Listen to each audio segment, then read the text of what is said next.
Why are there not more people talking about Wyze camera SD card issues? It's way more common than you think. Let's get your camera back on track. First, make sure your SD card is the right type. Wyze cams need a micro SD card up to 32 gigabytes, formatted as FAT32.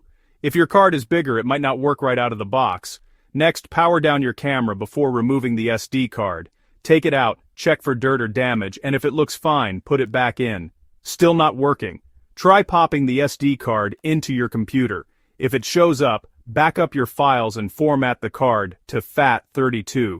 On Windows, just right-click the card, select Format, and choose FAT32. On Mac, use Disk Utility. Once formatted, safely eject the card and put it back into your Wyze camera. Power the camera back up and check the Wyze app to see if it recognizes the card. If you get an error or it's still not working, try a different SD card. Sometimes cards just go bad. And that's it. Don't let a fussy SD card stop your Wyze camera from protecting your home. Subscribe for more quick fixes.